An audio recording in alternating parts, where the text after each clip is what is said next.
pero se está grabando. Ah, no. No, es que cuando suspendimos yo corté y ahora volví a grabar. Ya. O sea, para que no nos queden unos baches ahí de 15 minutos en silencio. Bueno, entonces ya estás viendo mi lámina, ¿verdad?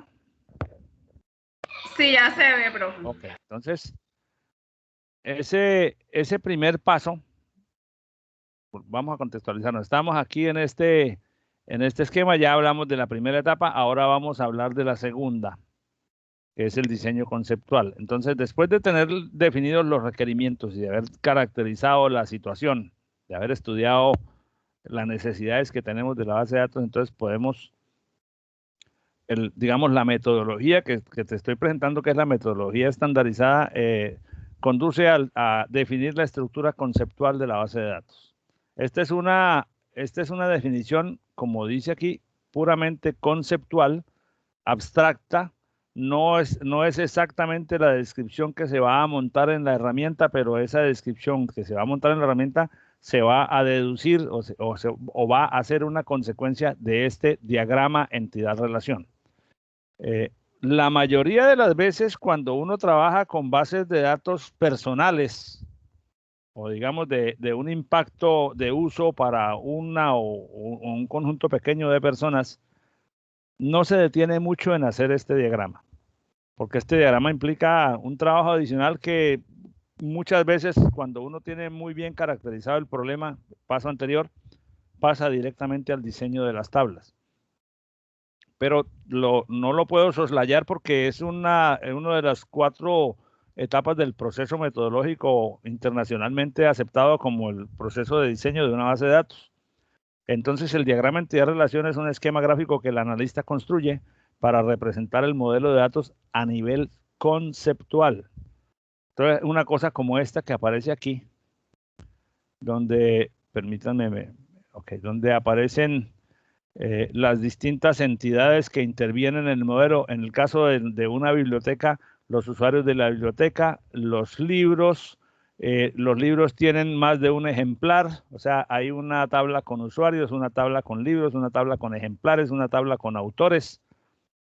Y como se puede ver aquí, voy a hacer una descripción, ahorita ampliamos un poco esa descripción, pero no nos vamos a detener excesivamente en este tema porque realmente en el diseño de las bases de datos que nos interesa en el ámbito particular de cada uno de nosotros, pues gastarle mucho tiempo a esto, pues no nos aporta mayor información de la que ya conocemos, especialmente si uno está muy bien centrado en el contexto del problema que quiere modelar.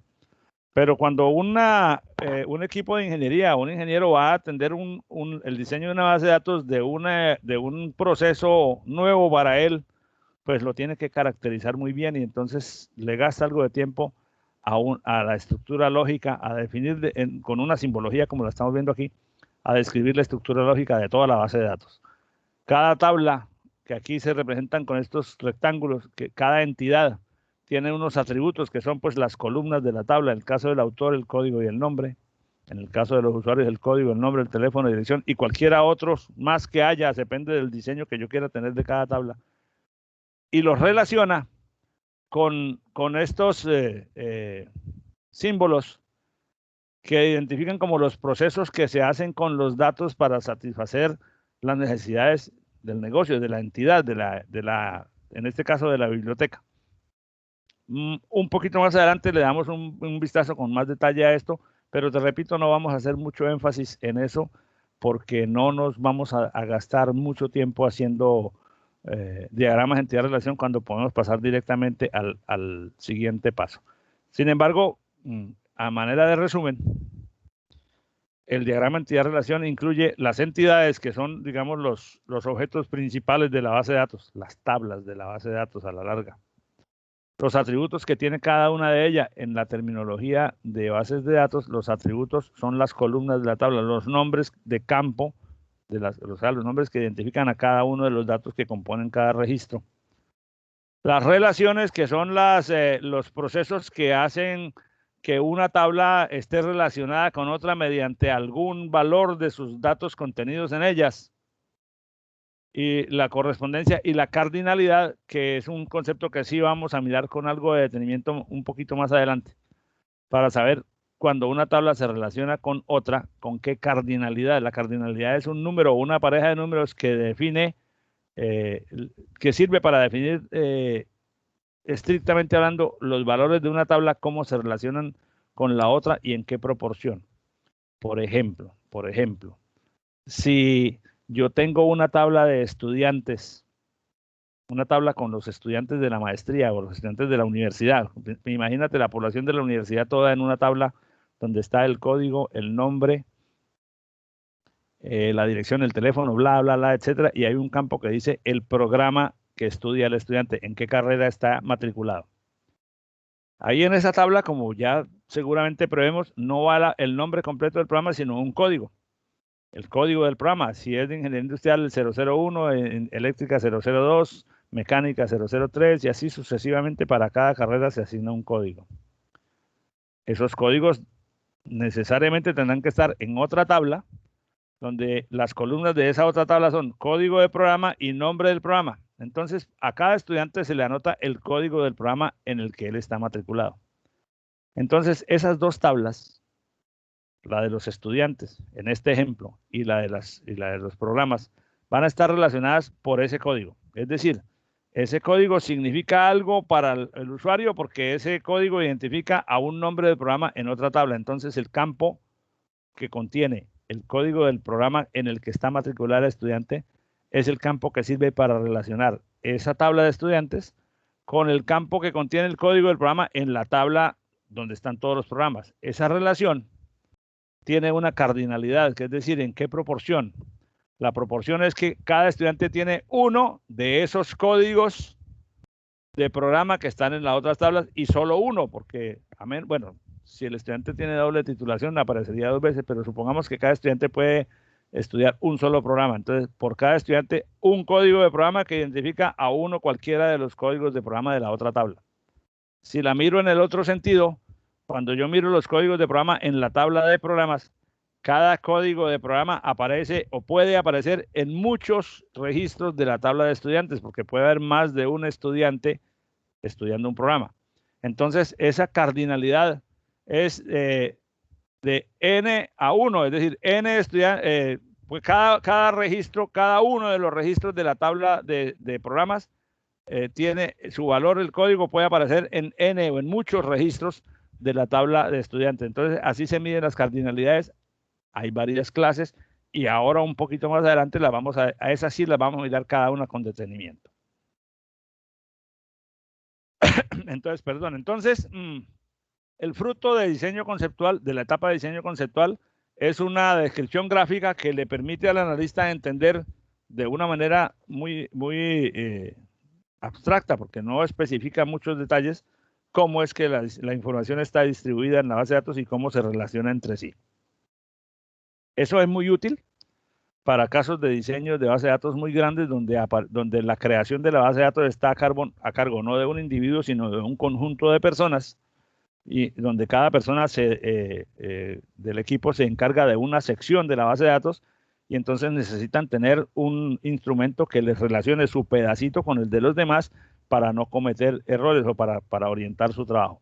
Pero repito, en bases de datos que son de diseño del ámbito personal del usuario solamente o de máximo 2 o 3 personas, a veces no es tan necesario o no es tan relevante gastarle mucho tiempo a la escritura de un diagrama entidad-relación que solamente sirve para que todos entendamos cómo es la base de datos. Bueno, decir solamente sirve es como una frase que menosprecia el diagrama, pero cuya principal utilidad es que los usuarios, los miembros del equipo de trabajo, comprendan bien la estructura. Cuando somos uno solo o dos personas, eso es mucho más fácil de superar sin tener que desarrollar explícitamente un diagrama entidad-relación.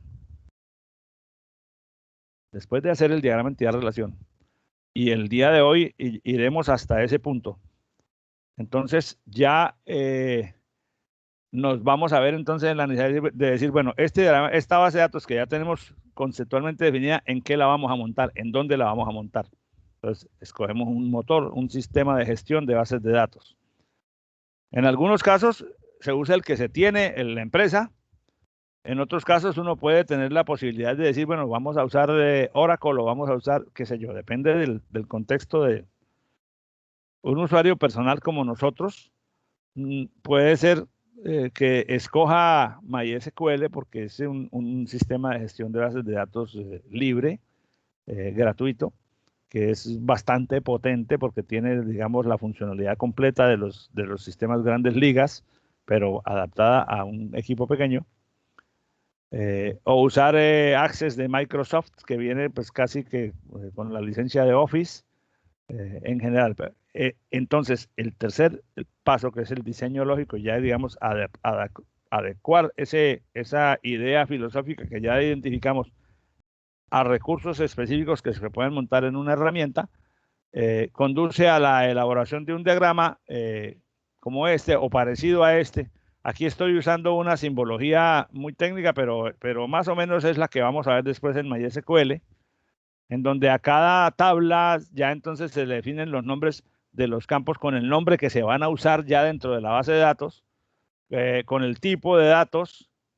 En este caso, fíjate que dice entero o dice varchar, que significa alfanumérico, con unos atributos con unas caracterizaciones de cuáles son los campos que se llaman clave primaria y clave foránea. Hay algunos que son clave primaria y foránea a la vez, hay otros campos que son clave primaria y otros foránea. Después vemos qué significa ese concepto. Y estos símbolos que significan como la cardinalidad, hay varios esquemas de simbología para representar esto. Cuando lleguemos allá, pues vamos a particularizar sobre esos detalles. Este es el tercer paso. O sea, primero levantamos los requerimientos. Segundo, nos formamos la idea del concepto lógico de la base de datos, del modelo conceptual, diagrama entidad-relación. Y tercero, llegamos a este. Este diagrama lo puedo construir directamente sobre la herramienta. Es decir, las herramientas de bases de datos, algunas más que otras, le permiten a uno, le facilitan a uno la construcción de esto. La ventaja, la verdadera ventaja de hacerlo sobre la herramienta es que cuando tú usas, por ejemplo, MySQL, Workbench, la herramienta que he mencionado desde el principio, y empezamos a dibujar el diagrama, entonces yo le digo, bueno, quiero tener una tabla de pacientes. Pues yo cojo una herramienta gráfica un icono gráfico de la herramienta y digo, que es el de tabla, yo quiero crear una tabla, le doy clic y entonces me aparece el esqueleto de una tabla. Se va a llamar pacientes y va a tener la siguiente estructura, el código, el nombre, Entonces, si yo creo así las cosas y hago un uso inteligente de la herramienta, cuando yo le diga, bueno, guárdeme este modelo, inmediatamente él crea adentro de la base de datos todas las tablas con esas estructuras y me deja el esqueleto de la base de datos listo para que yo le meta datos. Listo para trabajar con él. Entonces desde el punto de vista operativo, es una herramienta muy valiosa porque, claro, yo tengo que tener muy claro qué es lo que quiero poner en cada uno de los objetos del modelo relacional, porque si lo defino mal, pues las tablas quedan allá mal definidas. Aunque después puedo hacer las correcciones que yo quiera en la medida en que considere necesario o que sea necesario hacerlas. Bien, después de tener el diseño lógico, entonces se transforma eso en una implementación física que en el caso de MySQL Workbench es simplemente decirle, bueno, ya guarde el modelo lógico y entonces ahora deme acceso al modelo físico que ya queda creado en el momento en que yo hago el guardar el modelo lógico. Se crean los objetos físicos dentro del disco duro bajo el ambiente de base de datos y entonces ya yo puedo cada una de las tablas, aunque esta no es una pantalla de Workbench, es desde otro producto, lo voy a ver así y voy a poder manipular datos, insertar datos, traer datos. Por ejemplo, la mayor parte de las veces cuando yo quiero alimentar una base de datos en MySQL, preparo los datos o consigo los datos en un Excel y le digo a la herramienta, tráigame los datos desde el Excel. ¿Por qué? Porque si yo en el ambiente de la herramienta, yo ya tengo el modelo creado con todas las reglas correctas. Entonces, cuando traigo los datos desde el Excel, si en los datos hay alguna impureza o algún dato que rompa una regla de integridad, él me lo va a decir enseguida. No puedo importar esos datos porque en tal línea hay un error. Entonces tú vas ahí hay un proceso se esperaría que los datos en Excel estén correctamente depurados, pero si hay algún error, el sistema te lo va a advertir.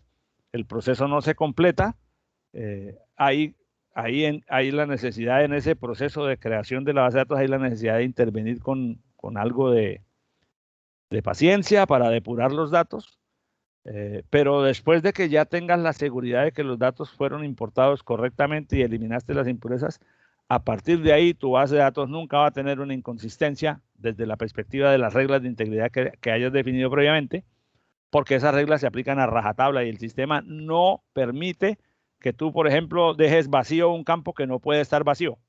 Si en la regla dice este campo no puede estar vacío y tú intentas meter un registro sin el valor de campo, no te lo deja entrar, tienes que poner el campo y si no, no lo pueden meter. Con eso, ¿qué se garantiza? Que los datos no pierden, que los datos aseguran un mínimo de calidad para facilitar las consultas que posteriormente se hagan sobre ellos. Bueno, esos son las cuatro etapas del modelo, del proceso de diseño de una base de datos. Entonces ahora entremos en la definición del modelo entidad-relación, que la vamos a mirar como último tema teórico del día de hoy. Ahí vamos a hacer de pronto un ejercicio.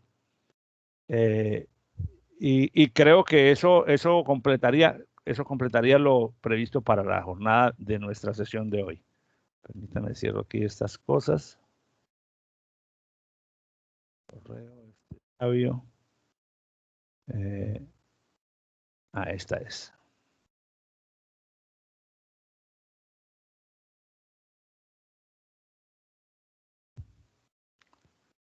Bueno, esta etapa, la creación del modelo entidad-relación, que es la segunda,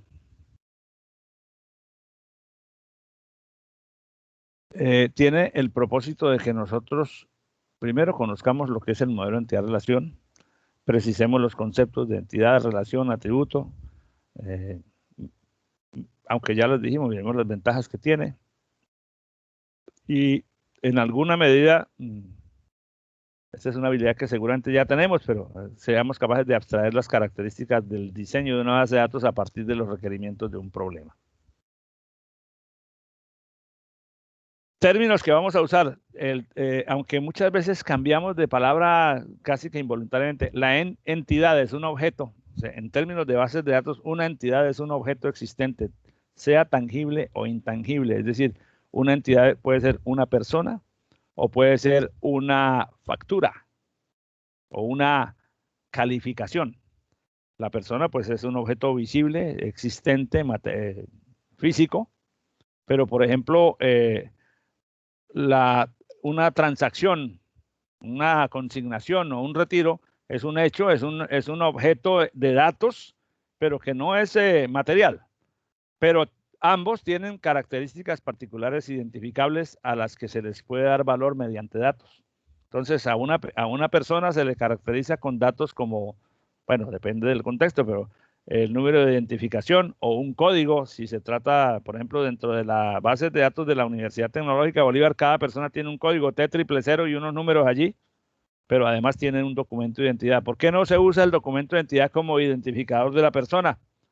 Porque cuando en muchos casos la persona ingresa a la universidad tiene un número de documento que poco tiempo después cambia por otro, porque ingresan con tarjeta de identidad y luego cambian con cédula. Si en algún momento el país estandariza la identificación de la población desde el momento del registro civil y ese número sirve para toda la vida, pues ya no va a ser necesario usar códigos porque el registro, el ID de la persona será el ID legal.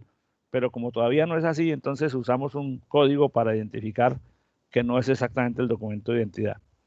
Además del código, el nombre, apellidos, edad, peso, lo que sea, datos de la persona. Para una transacción que es un objeto intangible, entonces hay datos que la caracterizan. Por ejemplo, la fecha, la hora, el número de la transacción, porque cada transacción se le asigna un número diferente al de las demás transacciones para poderla identificar dentro de una gran población. El valor, la cuenta de origen, la cuenta de destino, etcétera, o qué sé yo, depende del tipo de transacción, hay atributos que toman valores diferentes.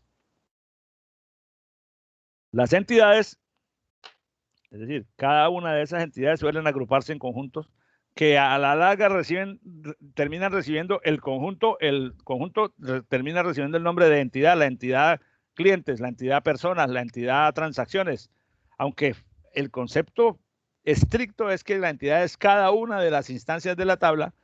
Por extensión se le aplica el nombre entidad a la tabla completa. Bueno, esto ya lo dijimos.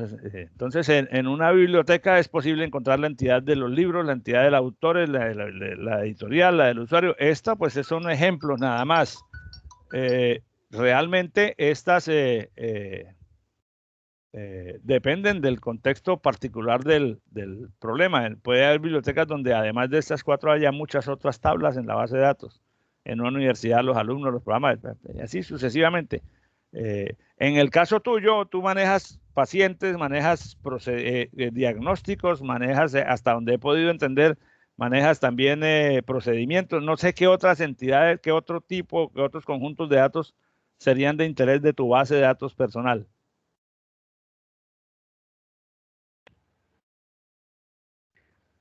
No, profe, nosotros manejamos unas bases de datos.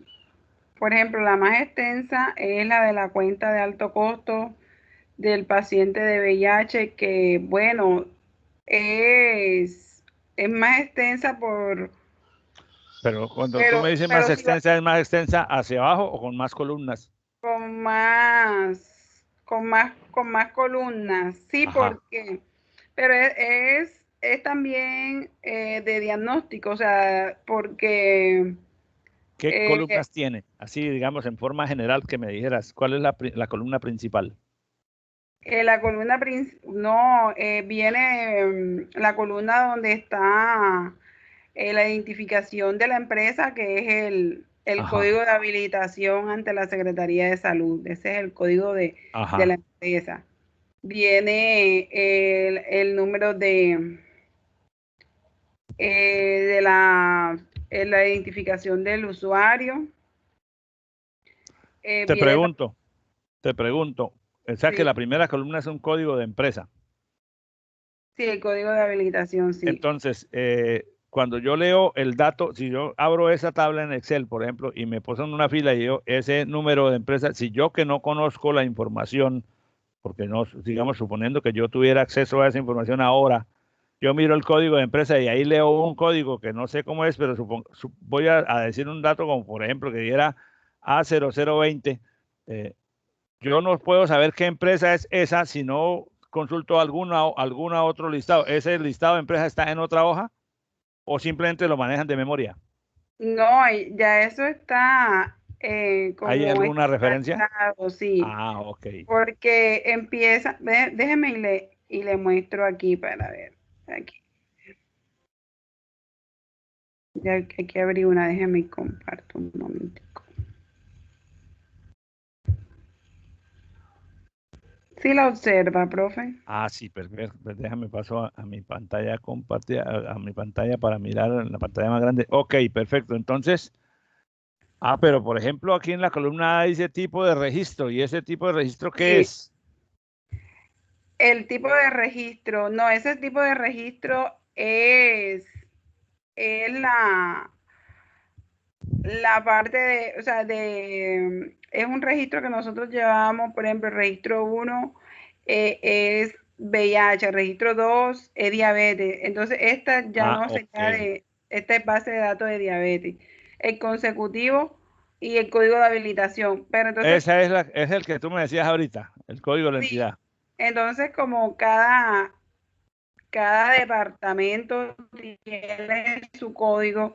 Entonces, el 13001 es Bolívar, ¿cierto? 13001 es Bolívar. Entonces, ya el número que continúa del 01 hasta el 301, ese es el complemento del código de habilitación. O sea que esta es una IPS habilitada en Bolívar. O sea, esta es de Cartagena. Entonces, pero yo te pregunto, a ver, yo voy a ser impertinente. Bueno, en ese donde estábamos ahorita, coge uno, el primero, dice, bueno, ok, esa es una EPS No sé si la pregunta que te voy a hacer tenga sentido o me vas a decir, no, pero es que esto no es para eso.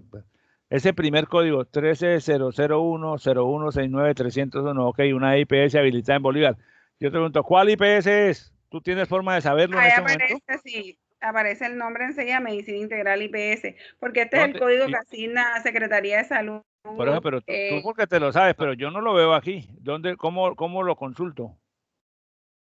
¿Cómo lo consulta? Tú Pero es porque que te lo sabes, o está hay en una, otra, o sea, es que ahí es donde está, que tú tienes o sea, no estoy criticando el diseño porque ni más faltaba. Esto es sí, una cosa funcional. Solo que como yo soy un usuario lego absolutamente en esos temas, entonces te pregunto, bueno, ok, ¿dónde veo yo cuáles son las GPS que aparecen en esta tabla? Tendría que sí, ir a lo que otra pasa es que tabla.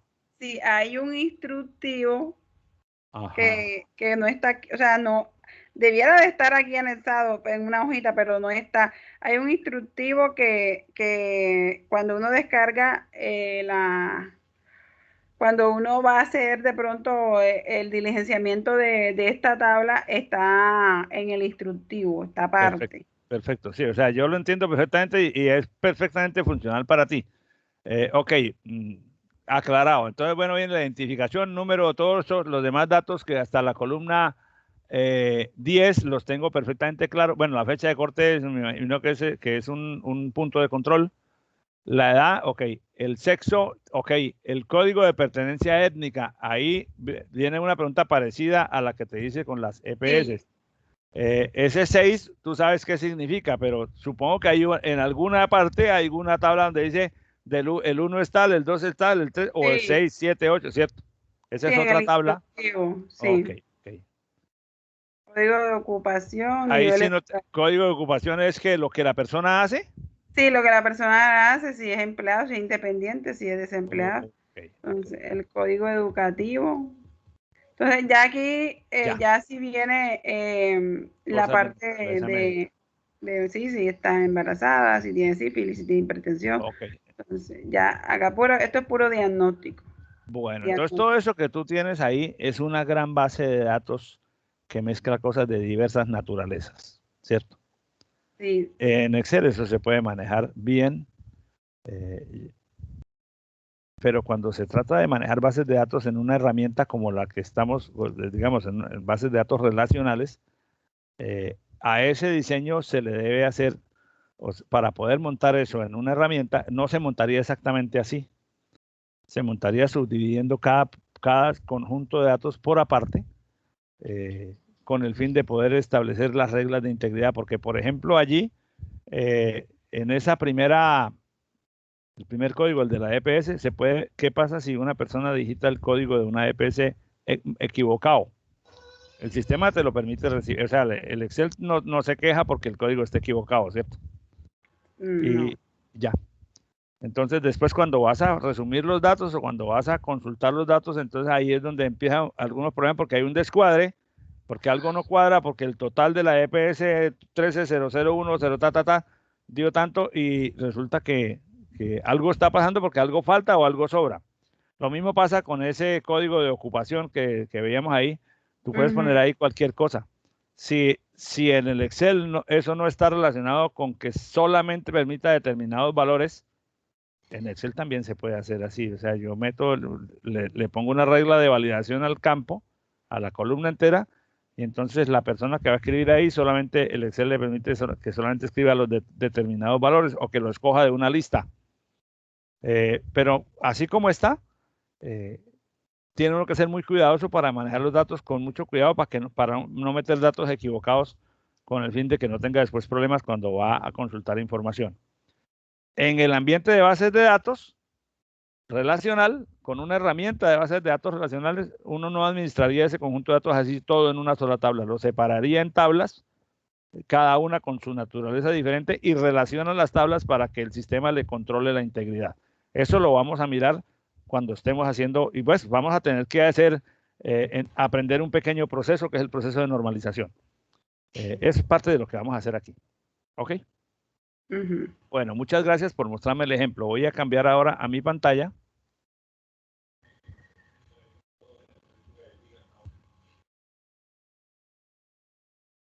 Permíteme, me cambio de pantalla aquí. Bueno, ok, entonces, si esa base que tú me mostraste ahora fuera la de la biblioteca, estaríamos teniendo en el mismo Excel, la información de los libros en unos lados, la información de los autores de los libros en otras columnas, la información de las editoriales, todo en un solo conjunto de datos. El problema es que cuando hay interacción entre dos tablas, cuando un usuario consulta libros, entonces empieza a repetirse la información del paciente, en el caso tuyo, la información del usuario, y a veces, en determinadas circunstancias, esas repeticiones de información obstaculizan o dificultan el proceso de manejo de los datos. Bueno, entonces volviendo al tema del diagrama entidad-relación, cuando uno ya tiene definidas cuáles son las entidades de su base de datos, vamos a suponer que en este caso son pacientes, son IPS. ¿Esos códigos son de IPS? Sí. Ok. IPS, pacientes, diagnósticos. Entonces uno podría pensar que tiene los pacientes en una tabla, los procedimientos en otra, qué sé yo. O sea, no voy a meterme en esa discriminación ahorita porque no la sabría hacer. Entonces, puede pensar en dibujar el diagrama conceptual para entender el funcionamiento de la base de datos. Vuelvo y te repito, esta parte nosotros no la vamos a abordar con detenimiento porque no es necesario para el tamaño de la base de datos que me mostraste o de las bases de datos que estás usando. Para bases de datos muy grandes, donde hay, por ejemplo, 1000 o 2000 tablas, entonces abordar eso sin tener el diseño lógico puede ser riesgoso. Cada entidad que yo esté usando, en este caso, para el caso de la biblioteca, los libros, los autores, las editoriales, los usuarios, se va a representar con la metodología o la simbología estándar que se usa internacionalmente es que las entidades, o sea, las tablas de la base de datos, se representen mediante una representación así rectangular.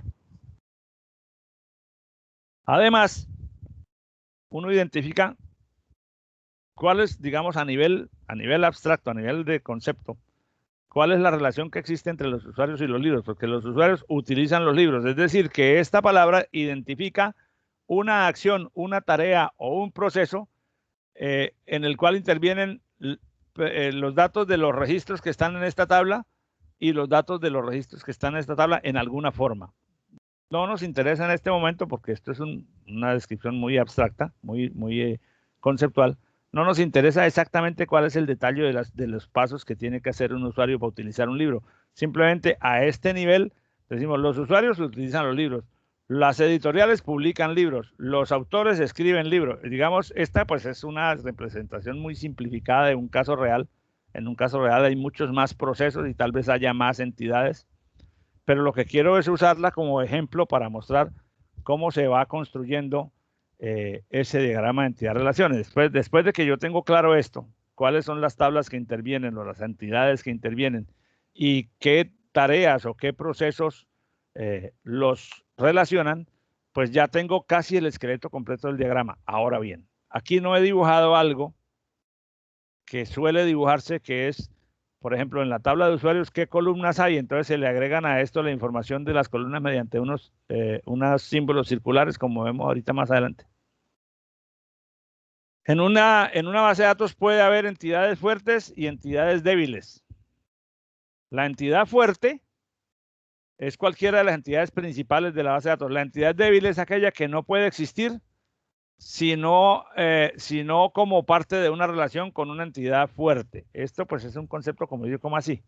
Entonces, por ejemplo, si en un banco hay una tabla donde están los préstamos, entonces cada vez que un usuario llega al banco y le aprueban un préstamo, alguien ingresa a la base de datos una línea nueva en esta tabla, número del préstamo, cédula del deudor, monto del préstamo, tipo de préstamo, plan de pago, entonces al aparecer una línea nueva aquí con un nuevo código de préstamo, entonces solo después de que ese registro exista aquí, pueden aparecer pagos del usuario que mes a mes va haciendo pagos y se van relacionando la lista de pagos con respecto a ese préstamo. O sea que esta entidad no tendrá ningún contenido solamente puede tener contenido cuando esta entidad tenga alguno. O sea, tiene que haber al menos un préstamo aquí, al menos registrado un préstamo, para que en esta tabla haya registros de pagos correspondientes a ese préstamo. Si hay 2 préstamos aquí, en esta tabla existe entonces ahora la posibilidad de que haya registros referentes al primero o al segundo préstamo. Y si aquí hay 100 préstamos, en esta tabla puede haber registros referentes a cualquiera de esos 100 préstamos. Pero si esta tabla está vacía, esta tabla también tendrá que estar vacía porque no puede tener contenido, a menos que sea en referencia a un código de préstamo que está aquí. Lo mismo pasa en el caso tuyo. No puede haber datos de procedimientos que no se refieran a uno de los pacientes. O sea, tú no puedes meter datos de procedimientos que no corresponden a nadie. Entonces, las columnas esas donde están los datos de los procedimientos realizados a la persona tienen que estar relacionadas con la cédula de una persona y si no, no pueden estar. No puede haber, no tiene consistencia que haya valores de facturación a nombre de nadie. ¿De acuerdo? Entonces, en ese caso, si separáramos esas tablas, esa es la gran tabla en 2, aquella que contiene los detalles que se le tienen que cobrar a la persona o a la entidad, requieren la identificación del sujeto sobre el cual se hicieron esos procedimientos para poder facturar, pero si no tenemos el nombre del cliente, esos registros no tienen sentido existir allá. Para poderlo meter, tiene que estar relacionados con un cliente. Eso es lo que se llama una entidad débil frente a una entidad fuerte. En tu tabla no son 2 entidades porque tienes todo, digamos, junto en la misma tabla de Excel. Pero si dividiéramos esa tabla con la filosofía con la que se dividen las entidades en una base de datos relacional, entonces tendrías los pacientes en una hoja, los procedimientos en otra, la otra cosa en otra, y tienen que estar relacionadas por los códigos de identificación correctos para que haya consistencia. Bien, otro concepto es el de los atributos. Entonces, si la tabla clientes tiene todos estos campos, que tiene esta forma física, entonces cada atributo, ya sabemos, tiene una identificación y tiene un dominio y tiene unos valores. Sueles encontrar en los libros que a una entidad como esta, la entidad cliente, fíjate que el nombre cliente se refiere a todo el conjunto, aunque realmente cada línea es un cliente aparte. A esto se le conoce como el esquema de la tabla y al conjunto de líneas que tenga, que puede ser 1, 2, 0 o más, se le conoce técnicamente como el alcance de la tabla. Entonces, en el diagrama entidad-relación, cuando yo represento una entidad, hasta ahora hemos dicho que se representa con un pequeño rectángulo. Realmente en un diagrama completo se representaría así. Claro, este es un dibujo grande donde dice el paciente, la entidad se llama paciente y cada paciente tiene estos atributos. Por esta razón también obviamos muchas veces hacer el dibujo del diagrama entidad-relación porque toca hacer un dibujo muy grande para que quepa toda la información, porque una tabla puede tener, por ejemplo, 30 columnas, entonces hacer 30 simbolitos de estos en un solo dibujo exige, bueno, normalmente exige usar un software de dibujo de diagramas que también hay muchos en los que uno puede usar herramientas gráficas fácilmente. Pero a nivel de uso personal, vuelvo y lo repito, no es tan relevante o no, normalmente nos sacudimos o sea, evitamos este paso. Este atributo que aparece aquí con doble línea, lo menciono como te estoy dando, digamos, los conceptos generales de lo que es un diagrama entidad-relación.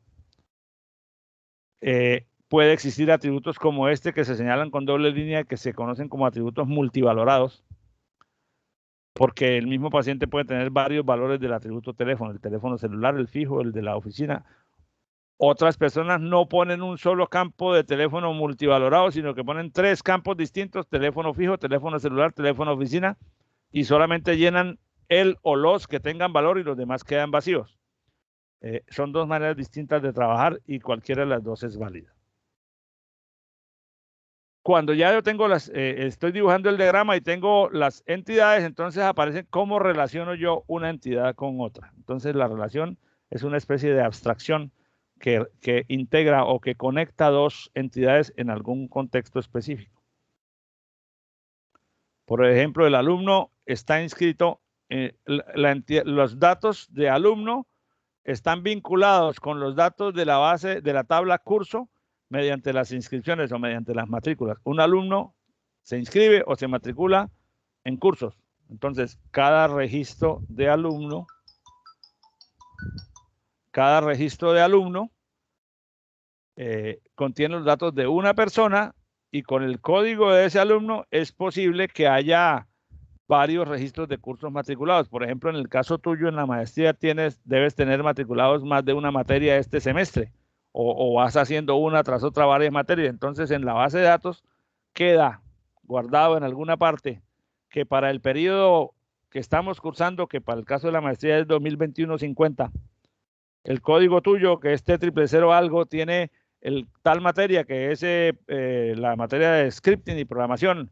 Luego tiene otro que es la materia de base de datos y los que correspondan a los cursos que están matriculando. Entonces, en esta tabla, varios registros aparecerán con el código del estudiante y con el código de los distintos cursos que tiene matriculados. Te voy a pedir un minuto, que me excuses un minuto para enviar un mensaje de texto porque me están haciendo una llamada para que creo saber de qué se trata, pero no lo va a responder, sino va a mandar un mensaje para que me llamen después. Ok, listo, bro.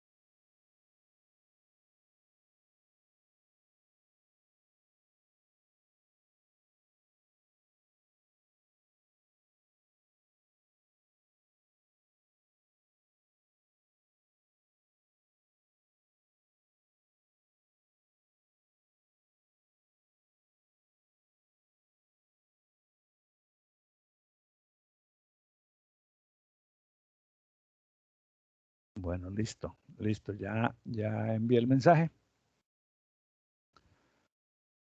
Entonces,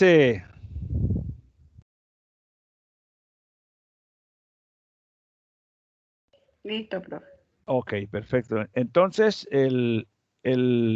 las relaciones que existen, que pueden existir entre una entidad y otra cuando se diseña la base de datos, se suelen representar con un nombre que contiene una frase o una palabra que le sugiere al analista cuál es la forma como se relaciona una entidad con la otra. Por ejemplo, está inscrito. Entonces, los alumnos están inscritos en los cursos.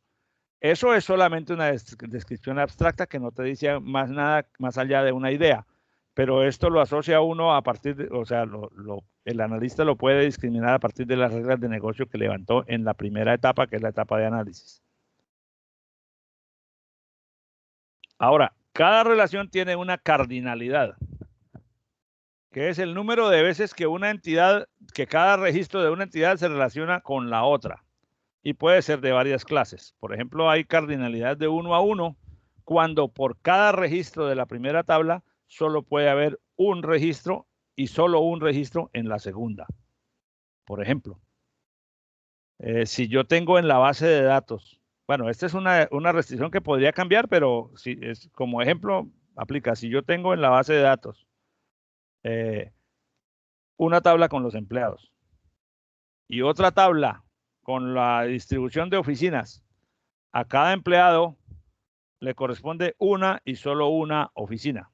O si tengo la tabla de los empleados y en la otra tengo el organigrama de la empresa, lo usual es que a cada empleado le corresponda uno y solo un cargo. Bueno, a veces las personas desempeñan 2 y 3 cargos.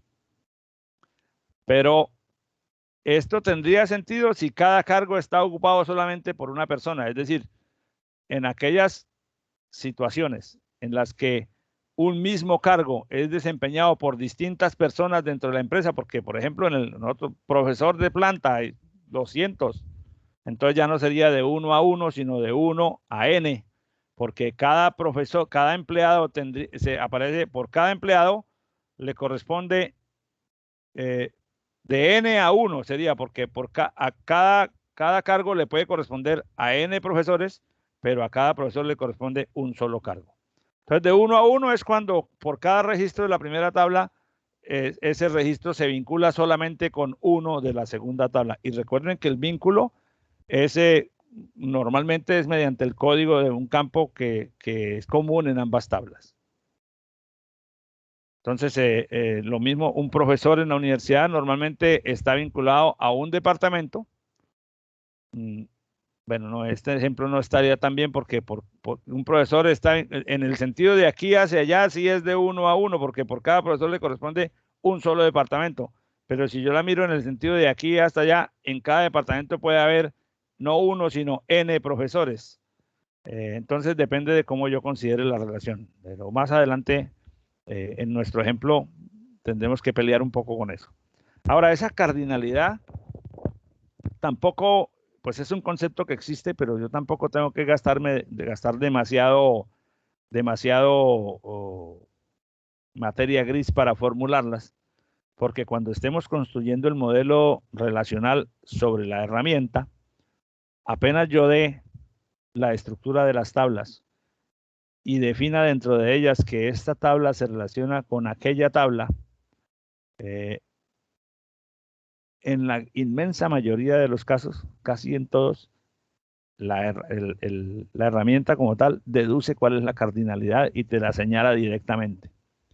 Entonces dice, por ejemplo, si yo tengo, si estoy diseñando la base de datos para un supermercado, entonces tengo la lista de los artículos que se venden en el supermercado y ahí se venden artículos de distintas clases, desde verduras, víveres, aceites, café, chocolate, entonces clasifico eso en categorías. Digo, bueno, esta lista de aquí hasta aquí son artículos de despensa, despensa, categoría número 1. Entonces pongo en la tabla de categoría, la número 1 es despensa y todo lo que tenga aquí número 1 corresponde a despensa. Luego estos artículos son lácteos, entonces categoría 2 para todos ellos y allá pongo en la tabla número 2 la segunda categoría, lácteos. Entonces, cada artículo le corresponde una categoría. De hacia allá es de 1 a 1. Pero a cada categoría le pueden corresponder N artículos, porque puede haber muchos artículos de la misma categoría. Entonces, en este sentido, es de 1 a N. Entonces, esa facultad de determinar ese valor nos lo ayuda a hacer MySQL Workbench y nos libera un poco de esa responsabilidad. Yo lo que tengo que decirle es qué campo de aquí, cuál es el campo de la tabla de los artículos, el que dice categoría, cuyos valores tienen que ser cualquiera de los campos principales de la otra tabla. Y ya con esa definición, que la hago cuando estoy definiendo el esqueleto de cada tabla, el sistema maneja el tema de la correspondencia y de la cardinalidad. Entonces, hay de 1 a N, ahí cuando cada vendedor puede tener N ventas, por ejemplo, que es lo que estábamos diciendo ahorita en el sentido de los artículos y las categorías, pero cada registro de venta está asociado solamente a uno de los vendedores. Entonces, aquí puede haber 10 vendedores y aquí puede haber 1000 registros de ventas. Cada vez que un vendedor de estos hace una venta, aquí aparece o se guarda aquí un registro que tiene el código del vendedor, los datos de la venta. Normalmente se maneja así porque después sobre esta tabla se hacen subtotales por vendedor para calcular las comisiones, etc. Lo mismo, un cliente que va a comprar a un almacén, en la base de datos el cliente aparece una sola vez, pero cada vez que hace un pedido o cada vez que hace una compra, se le crea una factura con el valor y en esa factura está su cédula. Entonces, para una cédula aparece aquí solamente una vez porque las cédulas no se repiten y no puede aparecer 2 veces el mismo cliente, pero el mismo número de cédula puede aparecer aquí N veces dependiendo de cuántas veces ese señor haya hecho una compra y le hayan facturado una compra.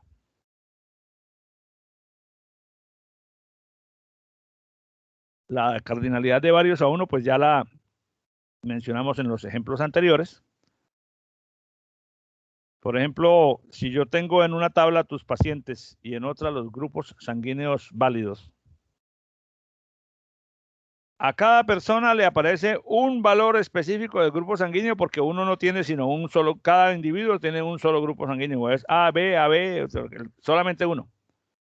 Aquí en esta tabla aparecen el grupo A, el grupo B, el grupo AB, el grupo O, positivo y negativo, etcétera. Y no más porque no hay más grupos sanguíneos. Entonces, a cada persona le corresponde un solo dato de grupo sanguíneo. Pero cada uno de los grupos sanguíneos que aparecen aquí, que son apenas 4, 5, 6, no sé cuántos son, aparecen aquí una sola vez, pero cada uno de ellos puede aparecer en muchos registros de la tabla de personas. Entonces, aquí estas relaciones de n personas, el campo que se relaciona, el campo que se usa para relacionar las dos tablas está en proporción de n a 1. Por cada uno de ellos, aquí hay n registros que tienen el mismo valor. Cuando hagamos ejemplos con datos, eso va a ser un poco más evidente. En el sistema legislativo, cada senador, al menos en teoría, cada parlamentario pertenece a un solo partido, pero a cada partido puede haber adscritos n parlamentarios. Esa es simplemente la manera de medir cuántos registros tienen el mismo dato en común en las dos tablas que están relacionadas. Entonces, por ejemplo, si aquí aparecen los estudiantes de la universidad y aquí los programas, las carreras, pues n estudiantes están en cada una de las carreras. Se usa n para decir muchos. Pueden ser 2, 3, 4, 100. Y la última cardinalidad es cuando es de n a m.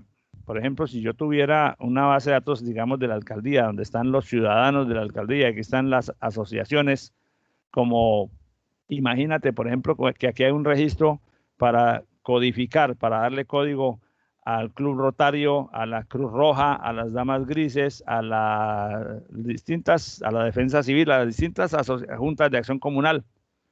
Cada asociación estaría representada en esta tabla por una línea de la tabla. Pero los ciudadanos, que pueden ser 1 millón de ciudadanos, podrían pertenecer a varias asociaciones, porque una misma persona puede pertenecer al Club Rotario de la Defensa Civil y a la Junta de Acción Comunal. Entonces, en esos casos donde cada código puede aparecer varias veces aquí y cada código de aquí puede aparecer para varias personas aquí también, la relación es múltiple en ambos sentidos. Eso existe en distintos momentos, en distintos fenómenos, como aquí, por ejemplo, los pacientes y los procedimientos. A un mismo paciente se le pueden aplicar muchos procedimientos y el mismo procedimiento puede aparecer para distintos pacientes. Entonces, esa relación es múltiple en ambos sentidos. Este concepto de cardinalidad es solamente un concepto abstracto. Realmente, cuando se monta la base de datos en la herramienta, vuelvo y te repito, la herramienta me controla esa cardinalidad si yo he dado las reglas en el momento en que yo creo las tablas. Y las reglas básicamente consisten en decirle, bueno, mire, aquí en la tabla de pacientes hay una columna que tiene el código del procedimiento. Cuando yo creo esa tabla, digo, le tengo que decir al motor de base de datos, vea, señor MySQL, este campo que se llama aquí CodePro, código de procedimientos, lo que se puede guardar en ese campito es un código, y ese código tiene que ser cualquiera de los códigos que aparecen aquí como código de procedimiento en la tabla tal. Apenas yo le doy esa regla, ya él sabe que esta tabla quedó relacionada con esta, y si aquí yo le digo lo mismo, que esta tabla está relacionada con esta, depende de cómo yo ponga las reglas, ya él sabe que la relación va a ser de esta naturaleza y él maneja ese control. En Excel, eso no lo hacemos así. En Excel, cuando tienes la base de datos en Excel, ese control lo llevas tú aquí. Lo llevas tú, o tienes hojas auxiliares para conectar con fórmulas que se puede hacer también, o simplemente lo llevas en un instructivo o en una base de conocimientos que no está explícitamente inserta en el Excel.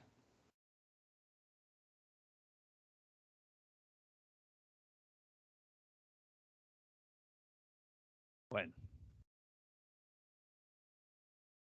A veces la cardinalidad entre una relación puede ser de 1 a 0, pero son casos muy extraños. Esto lo menciono simplemente como con carácter informativo.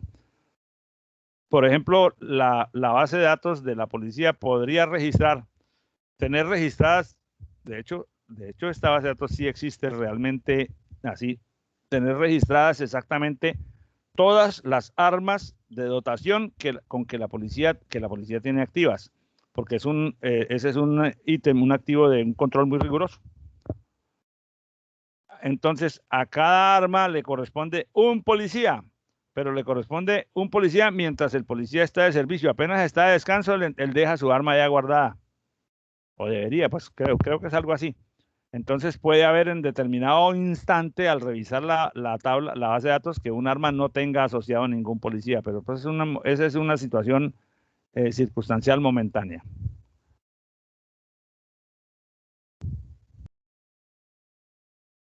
vamos a mirar, por ejemplo, este es un ejemplo chiquito.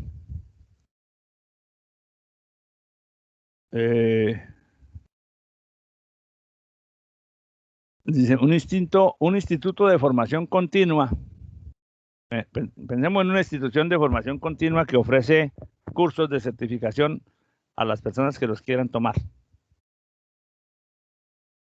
Cada cliente tiene por lo menos la cédula, el nombre, la dirección y el teléfono, que es un atributo multivalorado. Y cada certificación ofrece un código de certificación. O sea, las certificaciones se guardan aquí. La certificación 001 es certificación en Excel. 002, certificación en cualquier otra cosa, los productos que el instituto ofrece.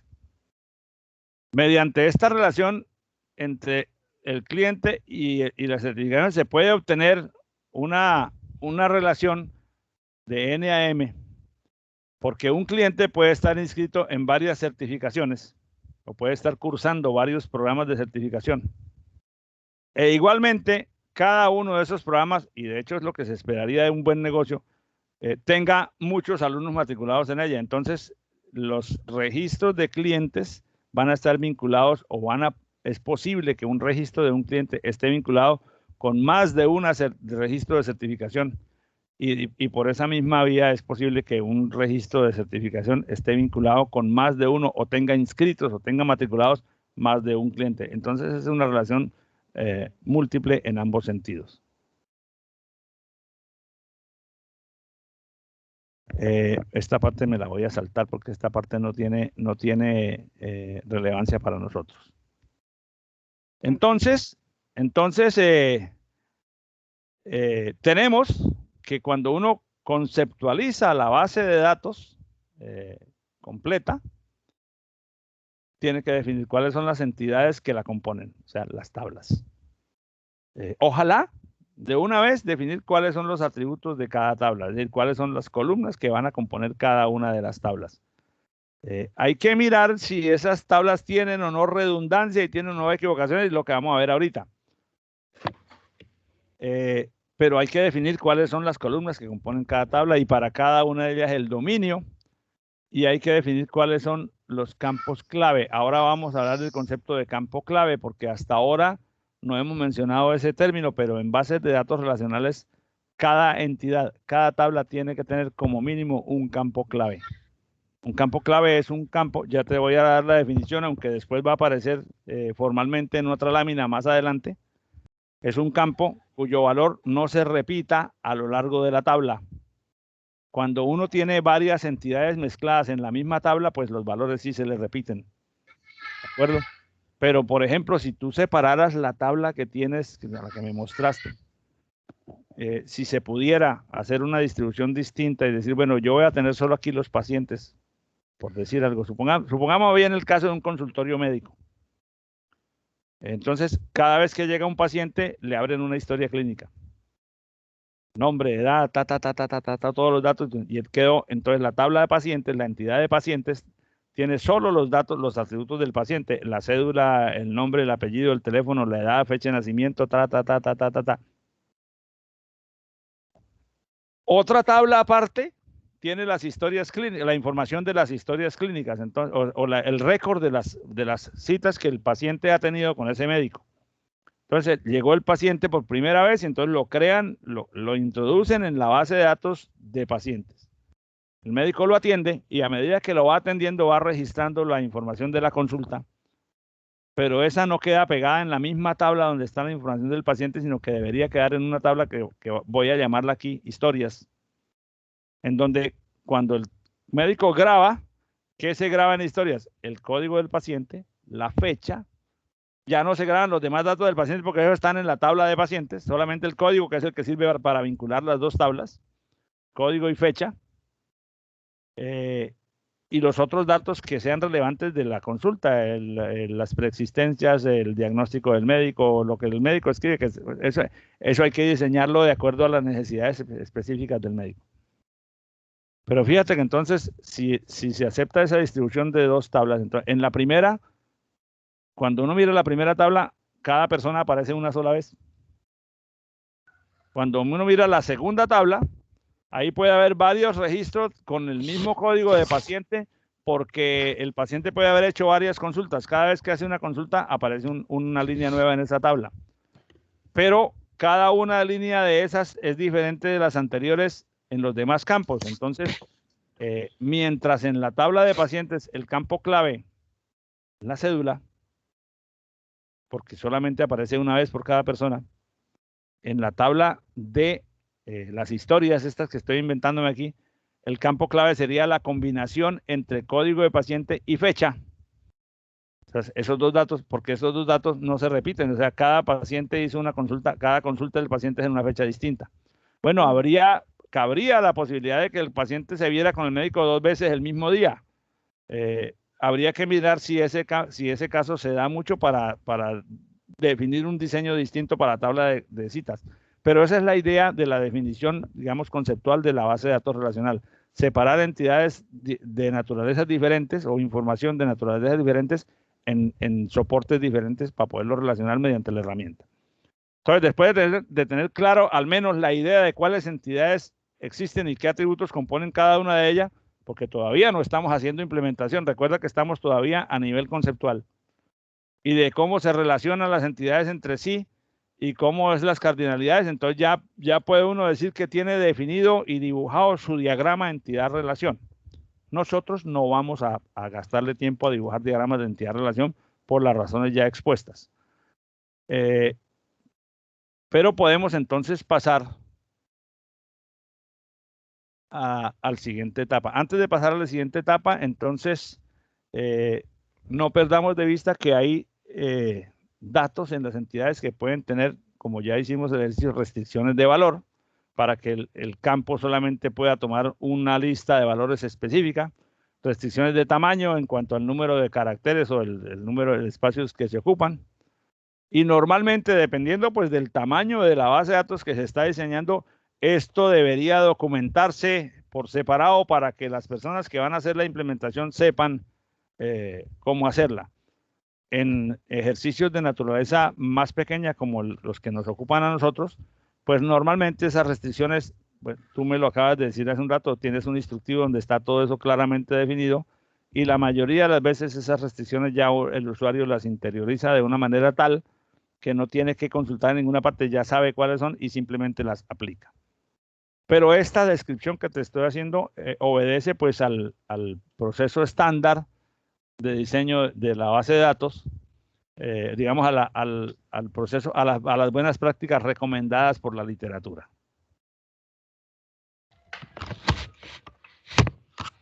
Bueno, aquí que tenemos, bueno, esta es la parte que no la vamos a hacer, entonces simplemente voy a mostrarte un ejemplo que tengo ya, digamos, elaborado solo para, lo vamos a mirar de una manera más o menos rápida.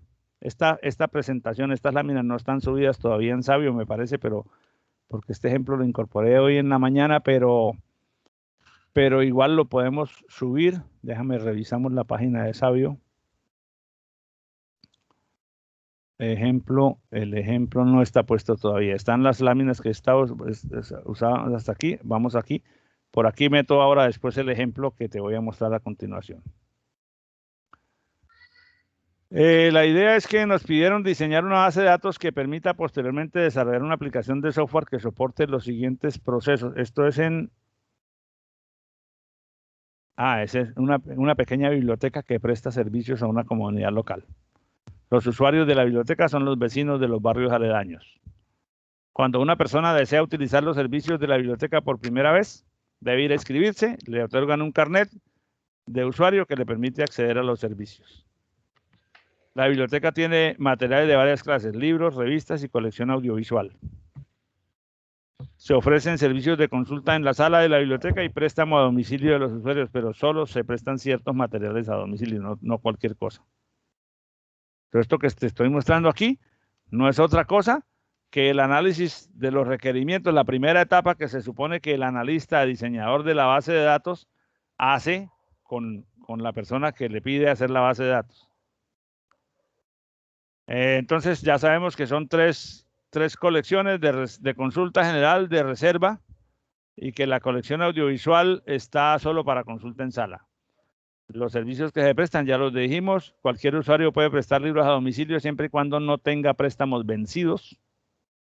O sea que hay que tener la cuenta de cuándo se le prestó al usuario y cuándo lo regresó, para saber cada día si un usuario viene a prestar un libro, miramos ahí, si no, usted no le puede prestar nada porque tiene uno todavía ya.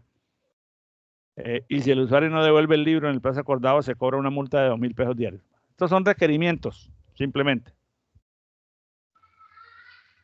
Entonces nos dicen, quisiera una base de datos en la que yo pueda registrar usuarios nuevos, modificar los datos de un usuario cuando sea necesario y registrar los préstamos y devoluciones de libros. También que me permita que cuando el cliente alcance 10 días en mora con algún material, pueda yo marcarlo con una alerta, de modo que si el cliente llega a solicitar algún material, el sistema informa al dependiente que no se le prestará nada hasta tanto devuelva el material en su poder y pague la multa. Y que cuando el usuario devuelve un material, se genere un registro con el valor de la multa, en el que se debe almacenar el código del usuario, la fecha de liquidación, el valor a pagar y el estado pendiente. Si el usuario paga la multa, inmediatamente el estado se cambia a pagada. Y si el usuario decide pagar en una fecha posterior, el sistema liquidará un nuevo valor aplicándole un recargo con intereses cuando venga a pagar, porque si se le sacó la multa hoy y no la pagó, sino el pasado mañana, son 4.000 pesos más. Estas son las reglas que nos dio el dueño de la biblioteca. Quiero que la base de datos me permita manejar todos estos procesos. Obviamente, para manejar todos los procesos, además de la base de datos, se requeriría un programa de computador que haga el trabajo sobre la base de datos. Pero nuestro trabajo es diseñar la base de datos. Entonces, tenemos que primero identificar las entidades, caracterizar los atributos de cada una, establecer qué relaciones hay entre las entidades y cómo es la cardinalidad. Eso es lo que es el diagrama entidad-relación. Entonces, yo diría, bueno, los usuarios, le ponemos el código, el apellido, el nombre, el tipo, la dirección, este tipo de usuario, pues, porque pienso que puede haber usuarios de más de un tipo, pero no nos los han dicho en los requerimientos. Ese es un invento del diseñador para validarlo. Teléfono y el estado. Entonces podría ser algo, y me lo imagino algo así. Código del usuario con algún esquema de código, los apellidos, los nombres. El tipo es un número que identifica si el usuario es de una. Aquí aparecen dos tipos. ¿Qué son esos dos tipos? Vamos a mirar ahora después porque no sé qué querría decir. La dirección, el teléfono y si está activo o si está bloqueado. O sea, este es un ejemplo de lo que yo me imagino que sería la entidad de usuarios. Obviamente estos datos son datos simplemente inventados para facilitar la visualización de lo que sería la tabla que potencialmente crearíamos. Los materiales. Profe, nosotros manejamos así también por tipo. Claro, el tipo de usuario en este caso sería si es contributivo, si es subsidiado, si no está afiliado al sistema. Y si está activo al sistema, o sea, si está al día con la cotización. Correcto. Si es contributivo. Esa es la forma de clasificar distintos ítems en distintos sentidos. Porque tú lo puedes clasificar con palabras, pero es mucho más cansón el manejo. En lugar de decir 1 y 0 o 1 y 2, escribir contributivo, simplificado, porque es mucho más trabajo meter los datos y además... Tienen los códigos, los números, 1, 2, 3, sí. Claro, porque si lo haces con palabras, corres el riesgo de que las palabras te queden mal escritas, entonces el riesgo de error es mayor. No es que con los códigos no haya riesgo de error, también lo hay, pero es mucho menor. ¿Por qué? Porque el universo de valores es más pequeño y por lo tanto es más fácil discriminar automáticamente cuál es el valor correcto. Bueno, entonces, ¿cuáles son los tipos de material? En este caso, libro, revista, video, imagen y mapa. ¿Cuáles son las clases de colección? La colección general, la de hemeroteca, la audiovisual y la de reserva. Fíjate que todo esto son diseños aproximados de las tablas de la base de datos que después voy a crear. Hay una tabla donde se van a registrar los préstamos. Entonces tendrá la fecha del préstamo, el código del usuario que hizo el préstamo, el código del libro prestado, del material prestado, la fecha de entrega, la fecha de salida y la fecha de regreso. Y tendrá que haber otra tabla con las multas para cuando se necesiten, que no todo el mundo paga multa, porque la gente que devuelve cumplidamente, pues no paga multa. Está el número de la factura, pues, el código del usuario multado, la fecha, el valor.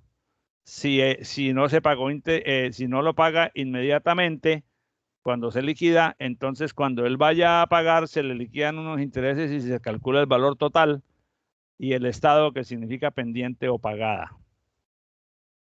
Entonces, los materiales pertenecen a cada una. Los registros de la tabla material tienen que pertenecer cada material a una de las colecciones. Igualmente, además de pertenecer a una colección, porque puede ser un libro, una revista, o un video, o cualquiera de esas cosas, se clasifica como de reserva o como de consulta general. Recuerda que la tabla tipo, la teníamos por aquí, o es libro, o es revista, o es video, o es imagen, o es mapa. Pero cualquiera de estos puede ser de la colección general, o de la hemeroteca, o de audiovisual, o de reserva.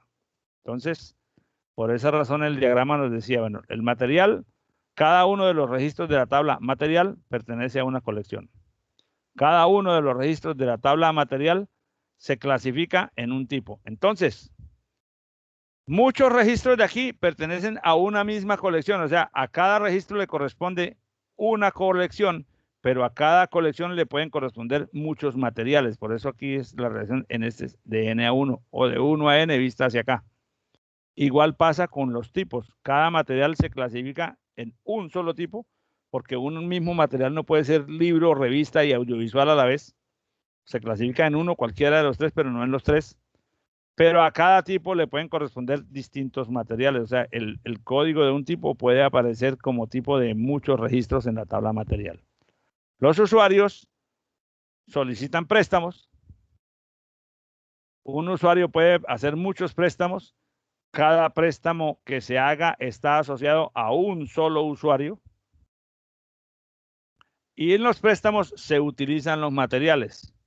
Normalmente, muchos préstamos pueden referirse al mismo material, obviamente porque se hacen en fechas distintas, porque cada material puede estar prestado una sola vez en cada momento del tiempo, pero al mirar históricamente la tabla de préstamos, el material prestado puede ser un mismo material, puede haber sido prestado muchas veces en diferentes momentos. Y además, el usuario, cuando se demora, tiene que asumir o pagar las multas. Entonces, cada usuario puede tener muchas multas si suele demorarse en la entrega de los distintos materiales que presta a lo largo del tiempo, pero cada multa, cada registro de multa está asociado a un solo usuario. De esta manera, como puedes ver, este que sería el diagrama entidad-relación para ese caso que nos pusieron a analizar, describe de una manera puramente conceptual, solamente en el sentido conceptual, describe la estructura general de lo que sería la base de datos. De aquí a la base de datos real hay que hacer varios pasos, pero ya sabemos que al menos va a haber en la base de datos al menos 1, 2, 3, 4, 5 y 6 tablas diferentes. Puede ser que en el camino nos demos cuenta de que hay que hacer más tablas que en este momento todavía no las estamos viendo, pero que cuando estemos haciendo la implementación nos demos cuenta que se demanda la necesidad, o que es evidente la necesidad de hacer algunas otras cosas. Es lo mismo que le pasa a uno cuando ya tiene su tabla en Excel completa, ya está listo para meter datos y de pronto dice, oiga, pero se necesita tener el barrio porque es que después nos van a pedir de la Secretaría del Interior la clasificación geográfica de los pacientes según los barrios, entonces hay que poner una columna nueva, entonces aparece, ay, ¿cómo metemos los barrios? El nombre del barrio, pero al meter el nombre del barrio vamos a tener problema de que la gente lo escribe distinto, entonces, bueno, entonces hagamos una tabla aparte con los barrios, busquemos en el sistema, en internet, cuál es la tabla oficial de barrios de Cartagena, la ponemos y aquí ponemos el código del barrio para que el paciente cuando se esté registrando y le toque poner el barrio no tenga la necesidad de escribir Boca Grande o El Pozón, sino que haga clic, le sale la lista y tiene que marcar y así nos aseguramos de que escoja solamente uno de los barrios válidos, que es como se comportan las aplicaciones a través de la web. pero eso implicó meter una tabla de barrios y que habría que otro rectángulo por aquí que se llame barrio, y el usuario vive en un barrio, entonces ya aparecería una relación nueva porque cada usuario pertenece a un barrio, pero cada barrio puede tener muchos usuarios, sería de 1 a n o de n a 1, como sería esta. Entonces, eso, el diagrama de entidad de relación no es un insumo terminado, es solamente un punto de partida conceptual para hacer el montaje posterior en la base de datos. Bueno, con esta terminamos esta parte y entonces vamos a lo de anomalías y redundancias.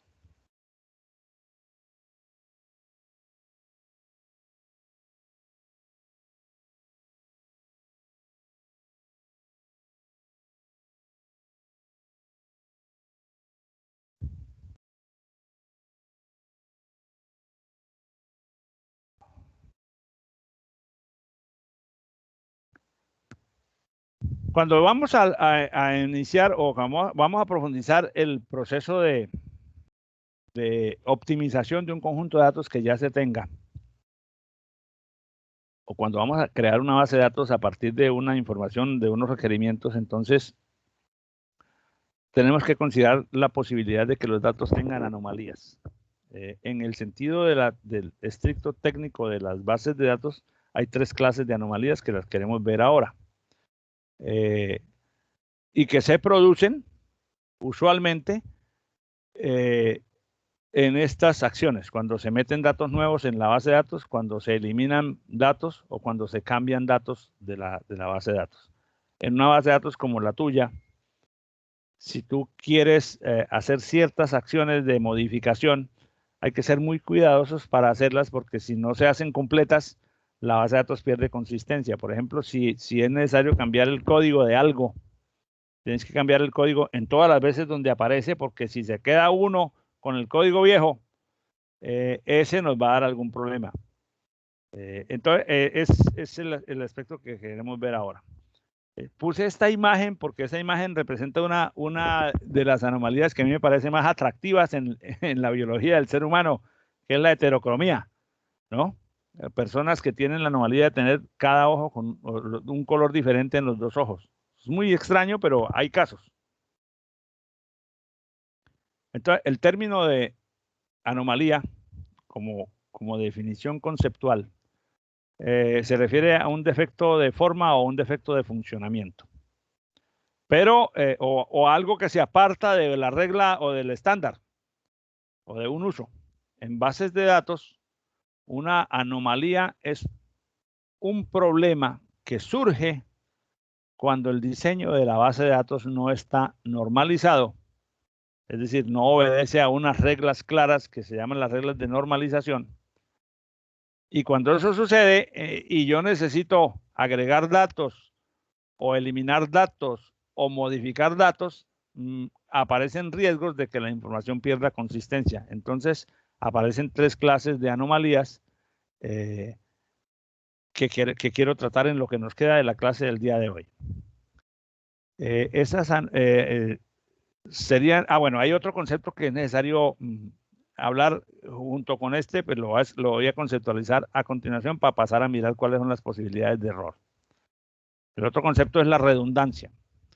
Cuando en la base de datos que tienes la misma información se repite en datos, en posiciones distintas de la base de datos, la misma información de manera innecesaria, entonces se dice que hay redundancia en la información. Porque hay información que se repite y es necesario que se repita. Por ejemplo, si yo miro el extracto de mi tarjeta de crédito, cuando yo miro los movimientos y los bajo a Excel, pues el número de la tarjeta de crédito aparece en cada movimiento.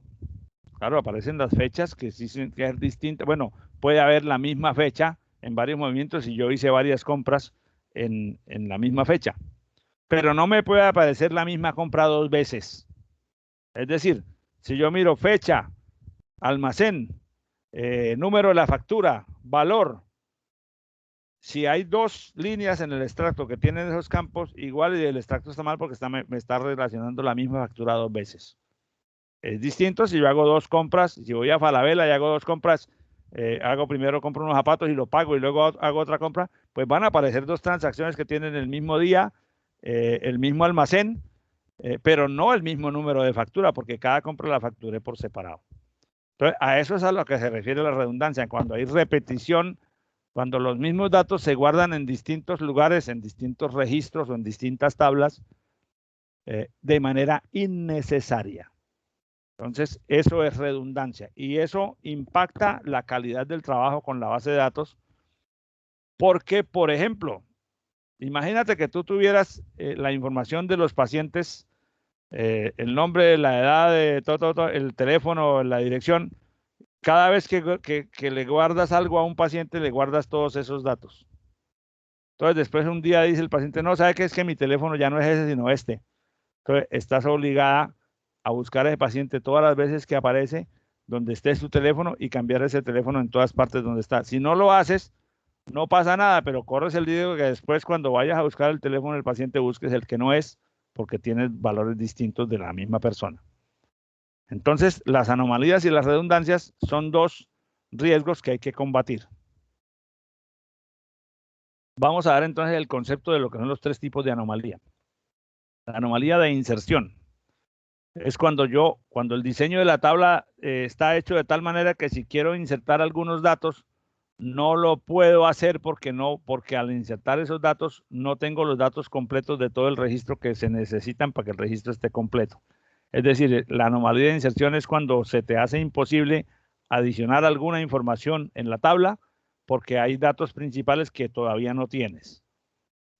Eso simplemente obedece a que esos datos principales posiblemente son de una naturaleza diferente a los datos que quieres insertar, pero como todavía no los tienes porque hay algo que no se haya, un proceso que no ha sucedido, entonces te quedaría un registro incompleto y un registro incompleto es una anomalía. Y cuando es de esa naturaleza se llama de inserción, pero hay anomalías de actualización, que es la que mencioné hace un momento, que es cuando la base de datos, tu tabla adquiere inconsistencia, gana inconsistencia porque modificaste información, pero no lo hiciste en un lugar, pero esa misma información aparece varias veces en la tabla y en esas otras partes no modificaste cuando deberías haberlo hecho.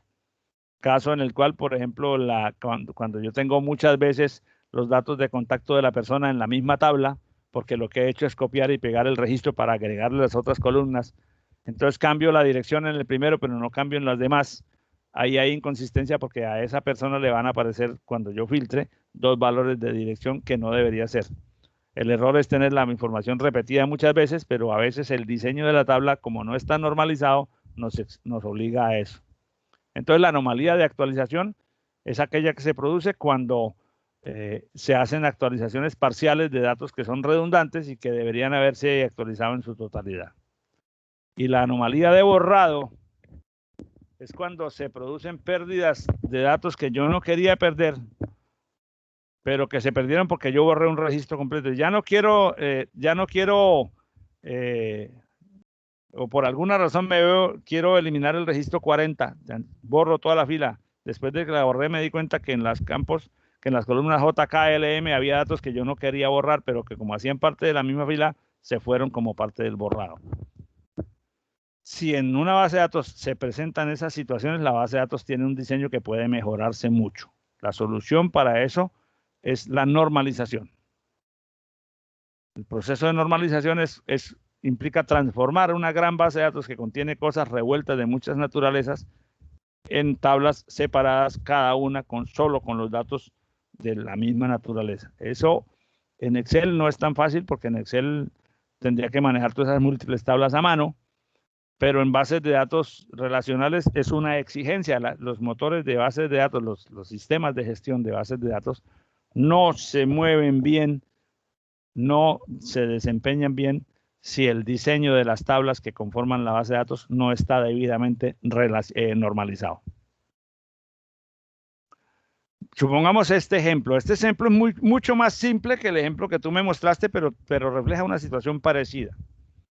Se puede manejar bien si uno tiene los cuidados, pero desde la perspectiva de la teoría pura de las bases de datos, sucede lo siguiente. ¿Qué tengo aquí? Información de una librería. Una librería tiene, por cada libro que tiene un código, el nombre del libro, la editorial que lo produjo, el año en que se publicó, el precio del libro, el autor o los autores. Digo el autor o los autores porque yo veo que aquí este libro 5445 tiene el mismo título, el mismo editorial, año, precio, pero tiene, porque el libro tiene dos autores, escrito por dos personas, y para poder meter los dos autores tengo dos posibilidades. O pongo los dos nombres aquí, o pongo los dos nombres cada uno por separado. Si pongo los dos nombres aquí, entonces yo no puedo filtrar por Phillips o por Charleston, sino que tengo que filtrar por los dos completos. Si los pongo por separados, sí puedo filtrar solo por Phillips o solo por Charleston, pero entonces el mismo libro me aparece dos veces. ¿Por qué? Porque tengo revueltos los autores y los libros en la misma tabla. El teléfono del autor, entonces, ¿por qué tengo los autores separados? Porque si los pongo juntos, entonces tendría que ser un solo número de teléfono para los dos y me interesa tener el teléfono de ambos. Y el país donde el autor vive o de donde nació. Okay. Ese es un ejemplo inventado, obviamente, pero que refleja una combinación de datos de distintas naturalezas muy parecida a la tabla de Excel que me mostraste hace un rato. Entonces,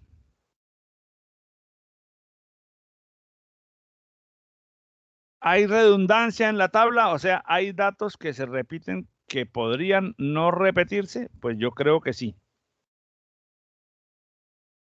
Por ejemplo, si uno... Sí, dime.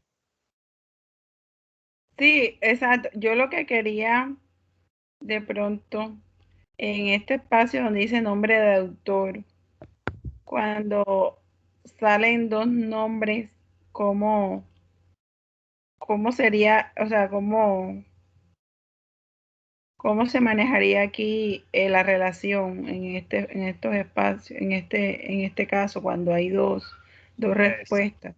Para allá, para donde, o sea, para allá vamos. En bases de datos uno puede, bueno, te voy a adelantar un poco lo que se podría hacer antes de hacer este análisis. Uno podría decir, vea,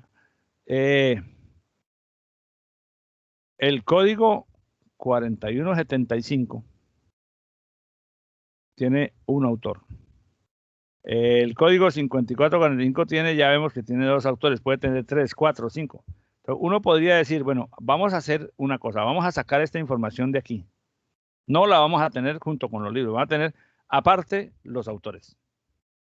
¿Qué nos ganamos con eso? Que el mismo autor, que si yo tengo aparte los autores y a cada autor le pongo un código, entonces Dante ya no me va a aparecer 3, 4 o 10 veces, o porque aquí aparece Dante por cada libro que haya escrito, sino que en esa tabla de autor, imaginemos aquí una tabla de autor que dice Dante, el código 001, Dante, código 002, Colbert, código 03, Philip, o sea que cada autor en esa tabla aparecería una sola vez.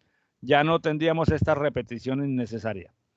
Ahora, obviamente, aquí no irían estas tres columnas en esta tabla, las quito de aquí, es como separar en dos y eliminar las filas repetidas de la segunda tabla. Pero entonces en la tabla de libros yo tendría que tener una columna que dijera, por ejemplo,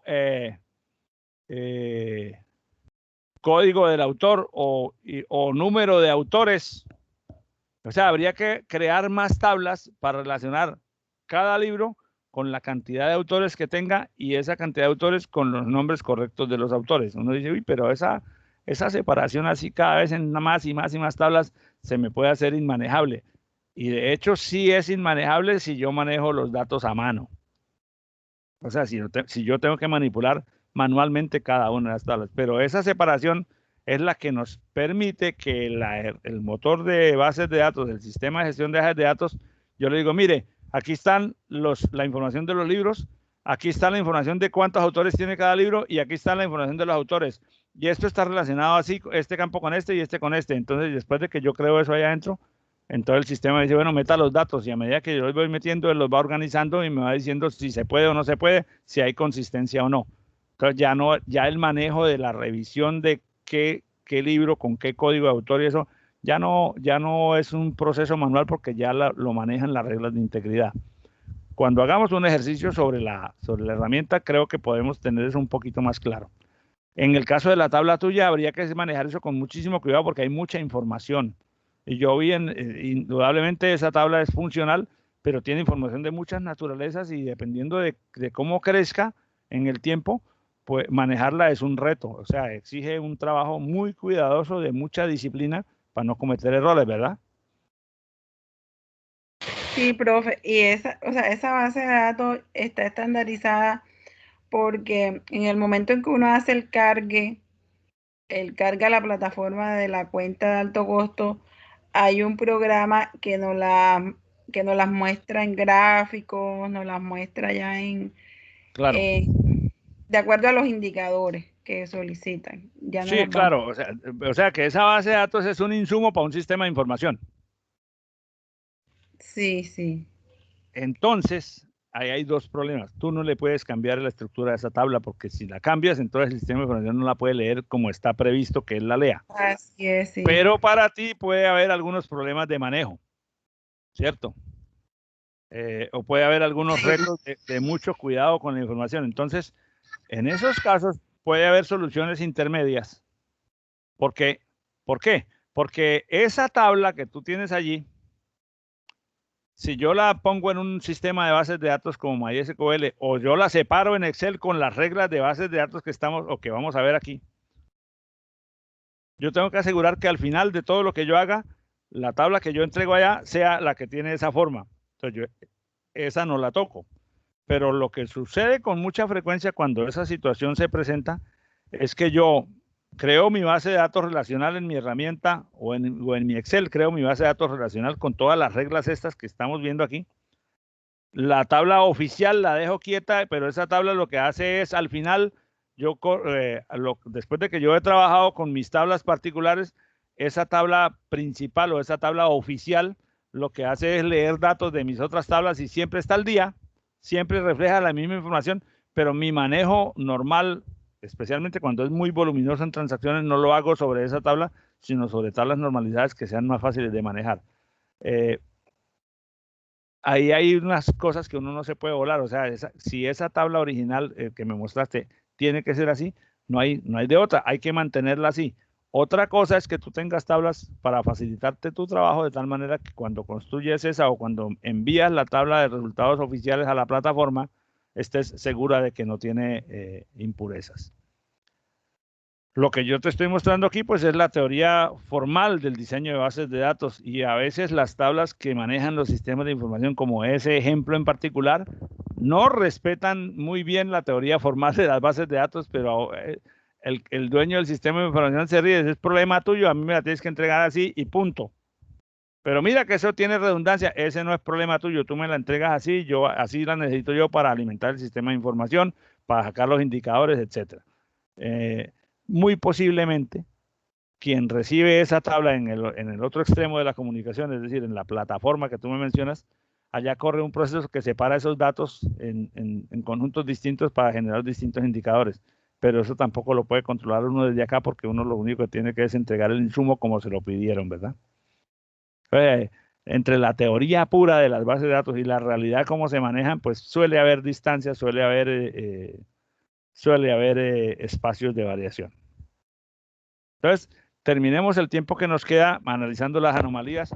Había un par de ejercicios, pero los haremos después entonces. Miremos, ¿aquí hay redundancia? Sí, hay redundancia. Ya vimos que el mismo autor aparece varias veces. ¿Qué otro tipo de redundancia aparece aquí? Cuando un libro tiene más de un autor, aparecen todos los datos del libro más de una vez y no debería ser necesario. Otra posibilidad es que yo diga autor 1, autor 2, autor 3, pero eso me limita a un máximo de 3 autores por libro y si hay más de 3, no podría registrarlos. Otra posibilidad es que yo diga autores, tantos autores, 5, y tenga una tabla donde tengo el código del libro y un consecutivo 1, 2, 3, 4, 5 para registrar allí los códigos de los distintos autores. Hay distintas formas de solución. ¿Qué más hay aquí? Bueno, en cuanto a redundancia, esas dos cosas. Se repiten los nombres de los autores más de una vez y podría no, o sea, se repiten más de una vez porque el diseño completo de la tabla lo exige, pero si yo hiciera separación en tablas aparte, no tendría que repetirlos. Lo mismo pasa con los códigos, con los nombres, los datos de los libros. Se producen aquí anomalías de inserción, es decir, recordemos, la anomalía de inserción es cuando no puedo meter ciertos datos debido a que no tengo los datos completos principales. Por ejemplo, vamos a pasar hasta allá. Si yo quisiera meter en mi base de datos y quisiera involucrar los datos de un autor nuevo, pero de él todavía, o sea, quiero tener los datos registrados en mi librería del autor Gabriel García Márquez o de fulanito de tal.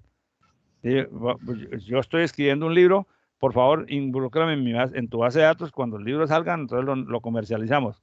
Si el libro no ha salido, yo no podría poner un registro que diga fulanito de tal con tales datos, porque como no tengo todavía los datos del libro, no puedo poner un registro así vacío.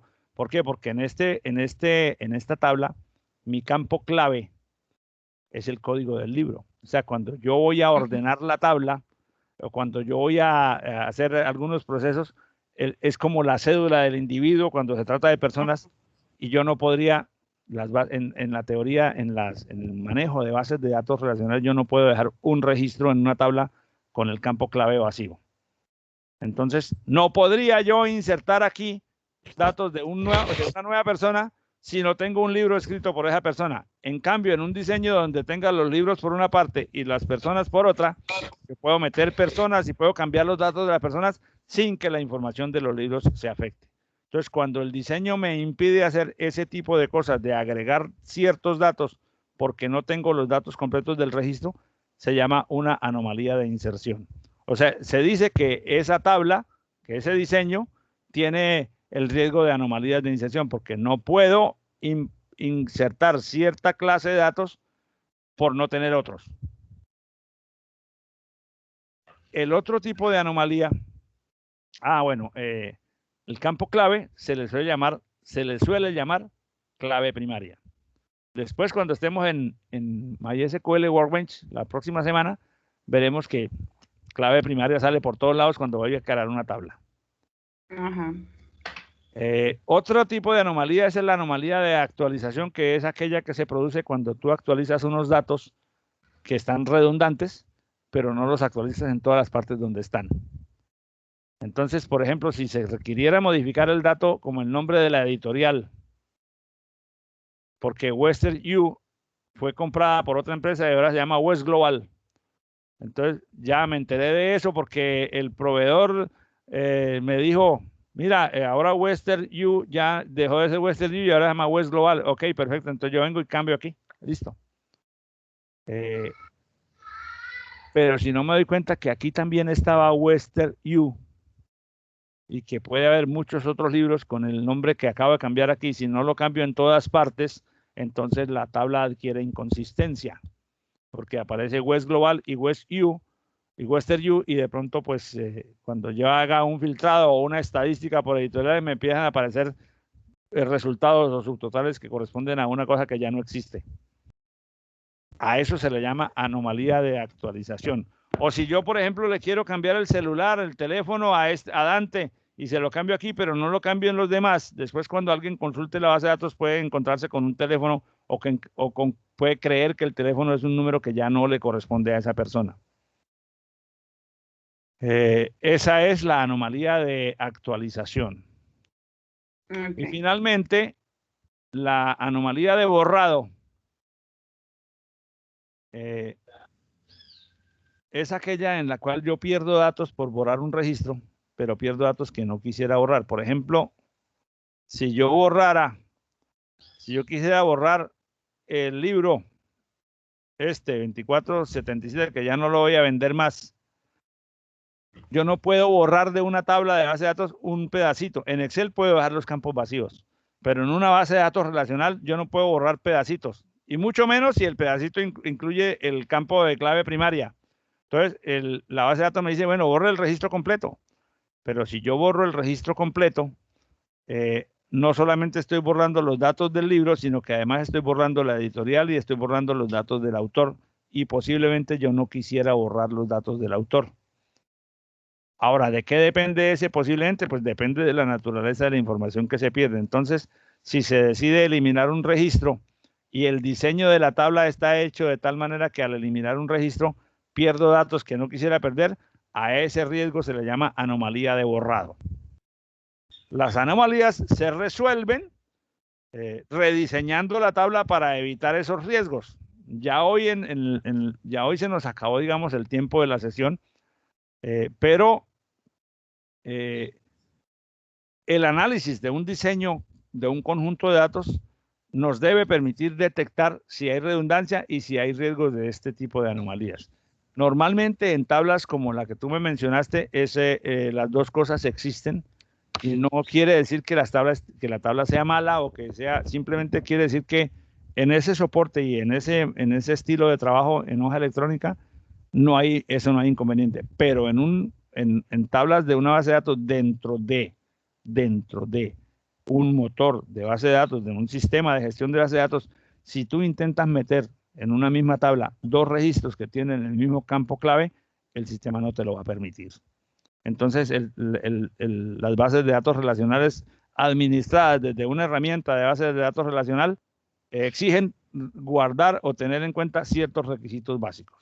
Eso pues lo tenemos que mirar en el momento en que lleguemos a montarlas, pero el principio final es este: hechos distintos tienen que almacenarse en objetos distintos. Entonces, de esa tabla de libros que tenemos con editoriales y autores, lo que resultaría siendo es que por una parte tenemos la tabla de libros, tenemos que separar los libros, por otra parte separamos los autores y por otra parte separaríamos los datos de las editoriales.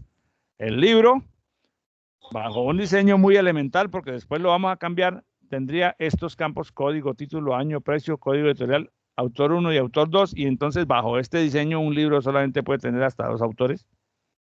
O sea que si necesitan más, pues tendríamos que poner aquí más campos o buscar una solución distinta.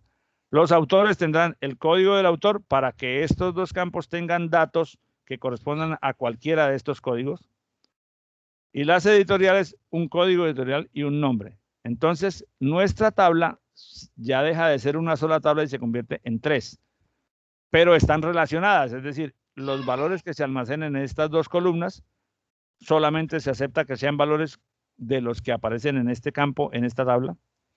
Y los valores que aparecen en esta columna código editorial, ya no es el nombre, sino un código, tienen que corresponder con cualquiera de los códigos editoriales que están en la otra tabla. De esa manera, una gran base de datos se puede separar o se debe separar en 3 para evitar la redundancia, para evitar los riesgos de anomalía y para garantizar que la actualización de la información sea consistente.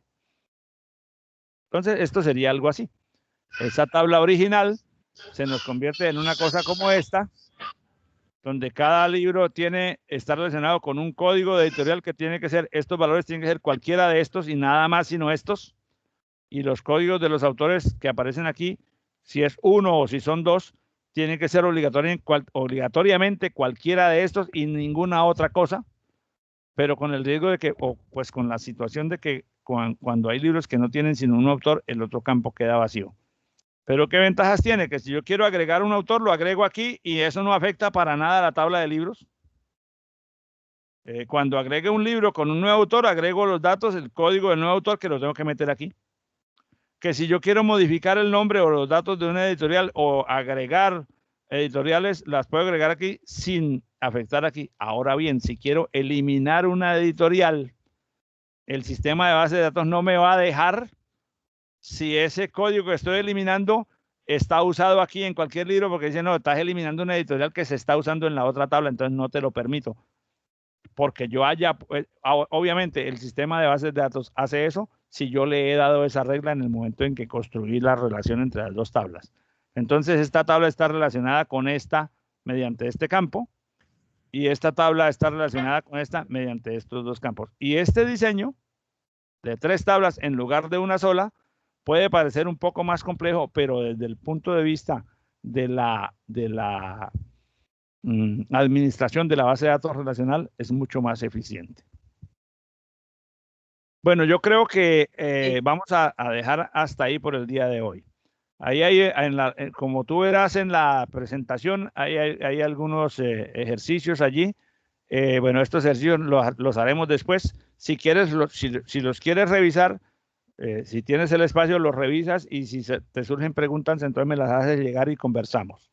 Lo que sí te encargo como tarea rigurosa es que veas los videos de instalación de la herramienta, la descargues y hagas el intento. Ojalá, yo creo que sí lo puedes hacer sin problema, de instalar la herramienta en tu computador. Ese video es el que te puse aquí como video número 1, instalación de Workbench. Es un video que está en YouTube. Aquí está simplemente mencionado como un enlace de YouTube. Es un video de Mintic y es bastante simple, dura 8 minutos, pero te da un paso a paso primero te describe los requisitos y luego te dice paso a paso a dónde ir, dónde hacer clic y cómo hacer para paso a paso instalar el producto. Te pido el favor de que hagas ese intento.